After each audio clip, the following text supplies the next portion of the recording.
Hey everyone, welcome to a special episode of GraphQL WTF. Today I have Laurin with me to discuss so many great things about GraphQL, maintaining GraphQL libraries, and so much more. So, hey Laurin, it's great to have you with us all today.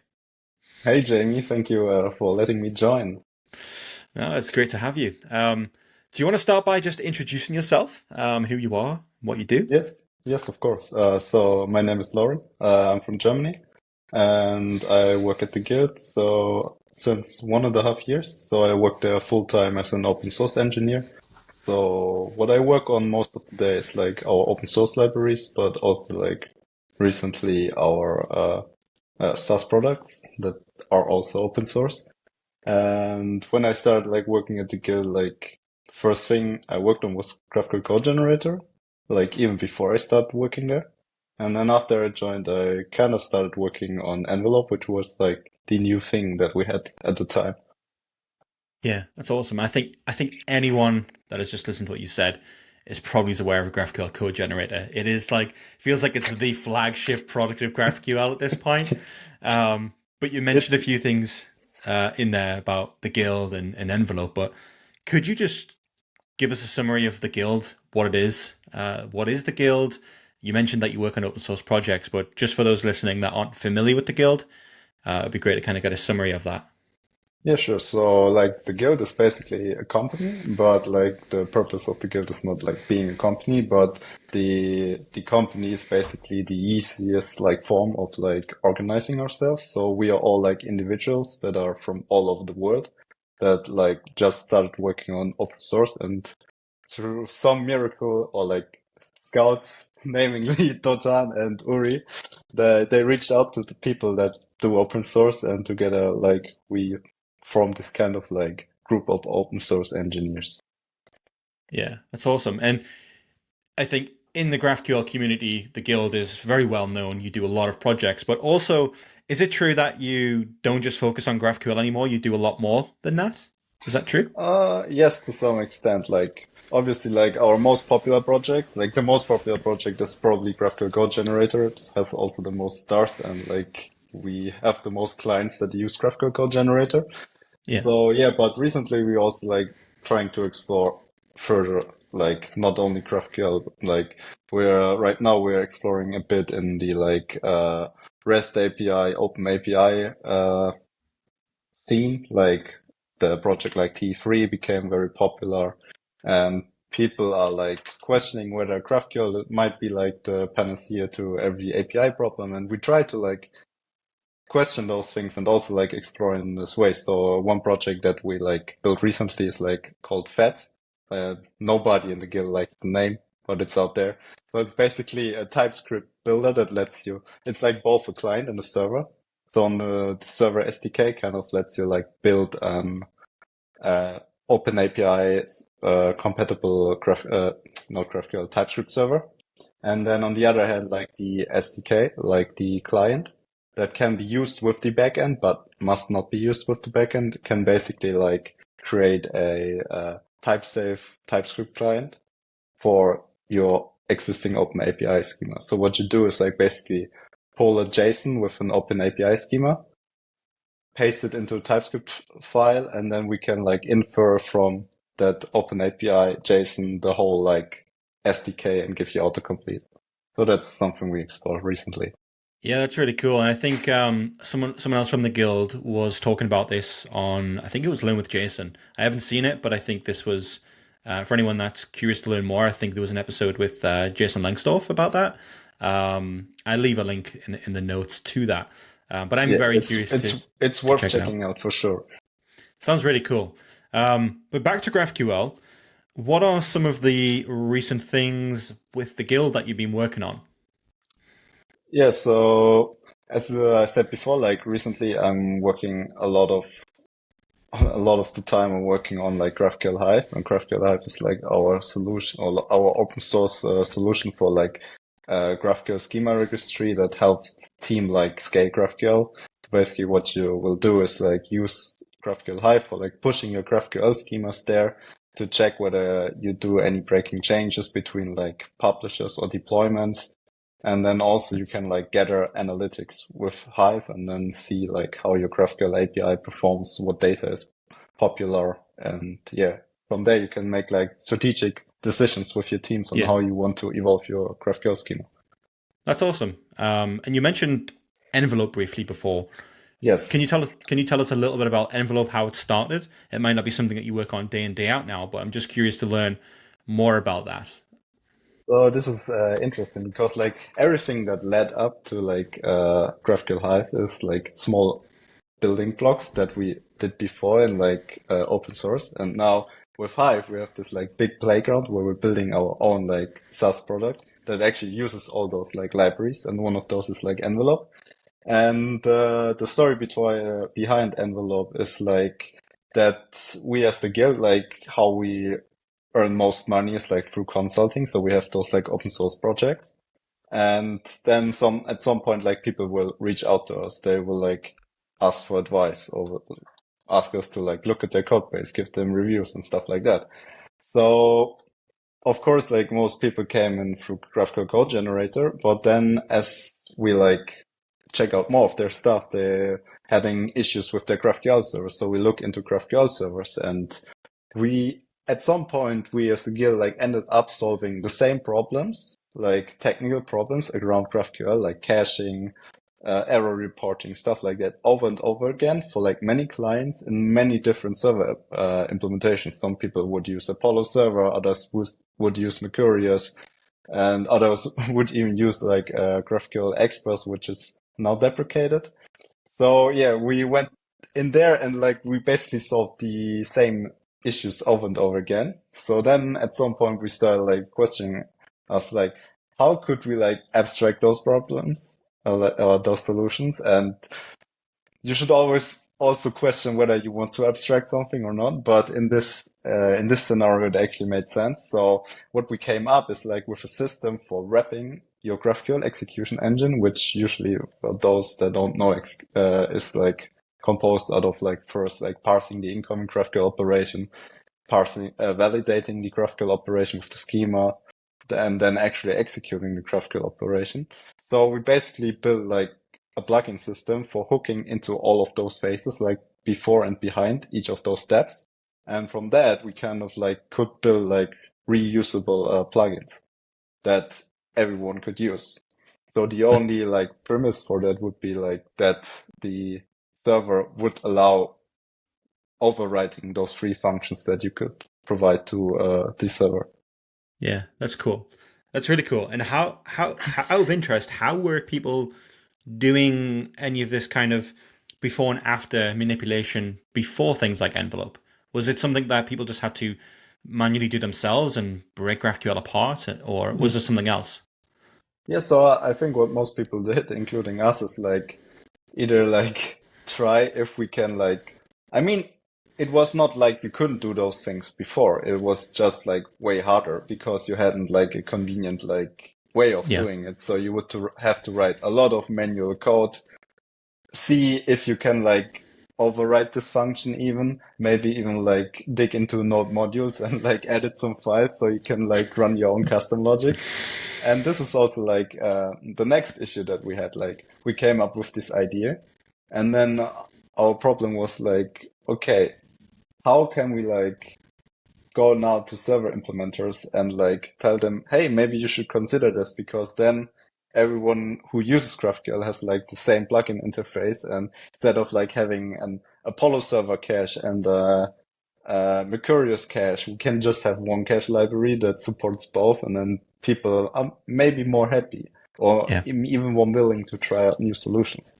And yeah, yeah, yeah. And that what you just said about there being one way or one library to do one thing, it's not about kind of restricting things, but it's just about enabling people to, I think, to build quicker and build without worry and build without any APIs differing. Like when we exactly. were in Berlin at the GraphQL meetup, a lot of people said there should be a specification for certain things within the GraphQL ecosystem because so many different creators and open source contributors re-implement one thing into another language or into another library or framework. And if you don't follow the other one quickly or closely and carefully, it can differ. So then what you end up with at the end is something that looks vastly different to what maybe's library A started with, and now you're down the alphabet of different implementations. Mm. They all differ slightly, and I think it's important that there is some kind of governance or specification, and it could be informal specification as well. Mm. We've seen this with um, the file uploading or the GraphQL uploads. There was kind Yes. of some loose spec around this, and that just meant let's just not worry and let's forget about like the specifics. Like someone's already figured this out. Let's just follow that and implement that in these libraries. And as long as we kind of adhere to that, then people are going to have a great experience no matter what Mm. their language or framework. So that's a really good point. And I really like the idea that with Envelope, you can hook into these different phases and that you guys just took it upon yourselves to create something that was open source, first of all, which is amazing, but also something that just simplifies the process in doing that. People don't have to scratch their head and make mistakes and waste so much development time. This just allows you to kind of hook into that, which is really cool, really admirable. So, from all of us in the GraphQL community, thanks very much for spearheading that, I guess. But I'm curious to learn. You mentioned briefly before about how Hive, uses this and a lot of other server implementations can use Envelope. What are maybe as a few plugins within the Envelope ecosystem that people could, maybe are already familiar with or should check out? Yeah, so I think like the most popular ones are probably like just the caching ones. Like I don't know, like the easiest thing you can do to like improve like the performance of your GraphQL service, like to cache like the parsing of the GraphQL documents and also like the validation of the GraphQL documents. So these are like easy wins that you can just plug into your GraphQL server to get like better performance. So those are quite popular. And then the other one is probably like Sentry, because like error reporting is like important, because if you don't report your errors, you will not know if like your users will have a bad time. Maybe you will at some point if you like lose your customers or they write you like complaint emails, but Yeah, like knowing ahead of your users that something is wrong is always like the better thing. that's awesome. Yeah, so those are probably the most popular ones. Yeah, that Sentry one is amazing. I've used that before and it just kind of works. You don't have to That's do the kind anything. of experience we wanted to head for. Yeah, yeah, it's great. Just plug it in, it works. It starts doing what it does. Um, you mentioned with Envelope and how it can plug into servers like Mercurius and Apollo Server, or maybe it's Apollo Server, but more specifically Yoga. I remember GraphQL Yoga many, many years ago. It was really cool because it just abstracted a lot of the configuration. It was like, it was convention over configuration. It just abstracted so much that you didn't have to set up yourself. And then it kind of went stale for a while, Mm. and then it kind of got not deprecated, but it just kind of got abandoned, I guess. And then one day there was this announcement that the guild were taking it over, and then from then, all I seem to hear about, and I'm guilty, I've created content about yoga. I enjoy using it. Can you explain a little bit about taking that over and now what yoga intends to achieve? And is it any different to what yoga was way back when versus how it is today? Yeah. Oh, I have a lot to say about this, to be honest. So, we talked about envelope before. So actually our issue at some point was like, we built this like library, put it out there. Some people liked it. But like what was still missing is that some of the major servers just allow overwriting those free functions. So you could like use the plugging system. So I mentioned like Apollo server, for example, they allowed to like overwriting two of those functions, but one was missing. I don't know like the explicit details. So we just asked them on like GitHub discussions, and like the community engaged. And we even like told them like you can easily do that. And I think we even like sent the pull request, but it's already been like 2 years ago or something. So I don't know the specifics. Anyway, at some point that was an issue, but then also realized like for some plugins, we need more than just like wrap the GraphQL execution engine to like get the best experience. Like, let's say caching. What would be like the best thing to do like caching on the layer? Like, it would not with envelope, we could only do caching in the execution phase, like when the GraphQL stuff is happening. But if we instead like could already do like the caching on the HTTP level, like when the request is coming in, we can skip all the expensive part of the GraphQL execution engine. So we thought about like how could we like extend the envelope plugin system with like an HTTP plugin system. And then we had this idea of like, okay, maybe we should also try build our own like GraphQL server. And then we also thought about, but hey, maybe we can like revive an old project that everyone loved because like, as you told me before, like Prisma was at some point in a pretty bad and unmaintained state. So we reached out, to Prisma for the for the yoga project, and they were happy to transfer it over to us. And then is when our like work on that really started. And it took us a few iterations, but what we kind of created is like not only a GraphQL server that allows you to hook into many different phases, like everything you got from envelope, but also like the whole HTTP execution engine and how the GraphQL execution result is like transferred to the client, like full control over the transport, whether it's like WebSocket, GraphQL over HTTP or the GraphQL over SSE or whatever there is.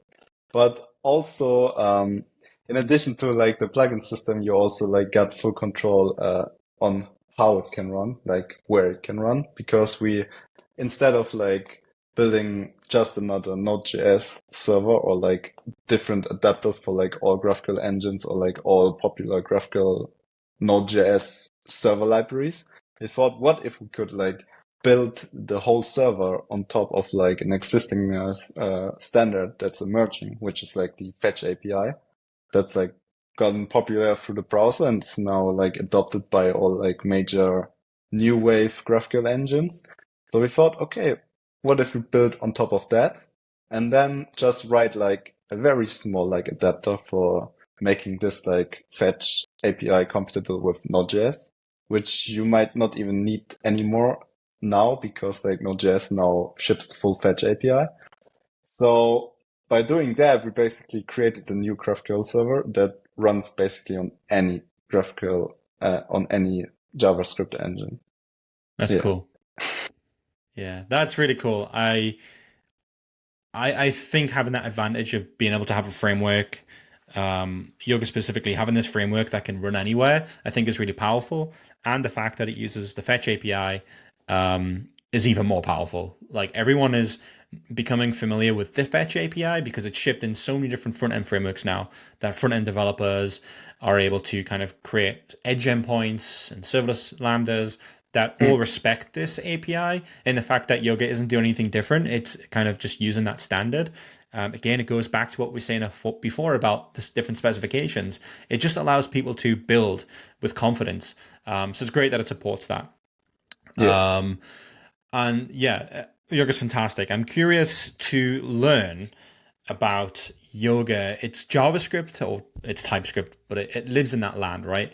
So, Yes. what is there any plans to move this to other languages like Rust and any other runtimes? Yeah, what's is there any idea to expand it from just JavaScript? So where is the guild are like most comfortable? Probably like in TypeScript, JavaScript land, and this is where like actually all of our libraries are currently residing in. But like in terms of like the yoga feature set, like we are actually, first of all, like if you have an existing GraphQL API, you could, and that's like written in another language or something like that, you can get all the yoga or like envelope plugin powers by proxying to your GraphQL API using GraphQL Mesh. So if you want to add these kind of capabilities in front of your new existing server, check out GraphQL Mesh.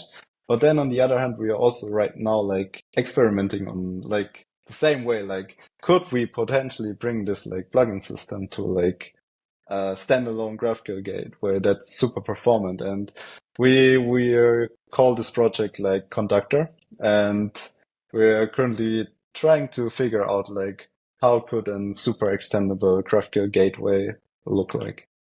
I can't tell you too much about it yet because we are still also figuring out what kind of features are like the most important one. But this is definitely something you should have an eye on if you want performant open source Rust GraphQL gateway. Awesome. I'm excited to learn more about that when it drops. Thank you very much, Lauren, for your time today. Where can people go to find more about you, stay up to date with what you're doing, and also follow Yoga and Envelope? Where's the best place to Yes. do that? So if you want to be up to date with everything the guild does, you should go to the-guild.dev. We have like a blog there. You can also sign up to our newsletter, which is highly recommended. And then also we will all be at GraphQL Conf 2023 in San Francisco. So you're also invited to go there. And then if you want to follow me personally, you can find me on Twitter and also on GitHub. And I hope that you will just drop my handles in the video descriptions because people don't want to like dictate it, Yeah, get it yeah. dictated. Yeah. It took me a while to figure out how your handle was written, and then I figured it out. And people did that with me. They're like, "What does no trap mean?" And I'm like, "Oh, it's just Barton backwards." And then Yeah, it's so the same for me. It's like yeah, Nero, but you yeah, also have like numbers in there. yeah. It's I'll leave it's it in hard to the explain, description. but I don't want to change it. I'll leave that in the description. Well, thanks very Thank much for you. your time today, and I will see you and hopefully everyone else at GraphQL Conf. Yes, Bye. thank you so much for having me. Bye bye.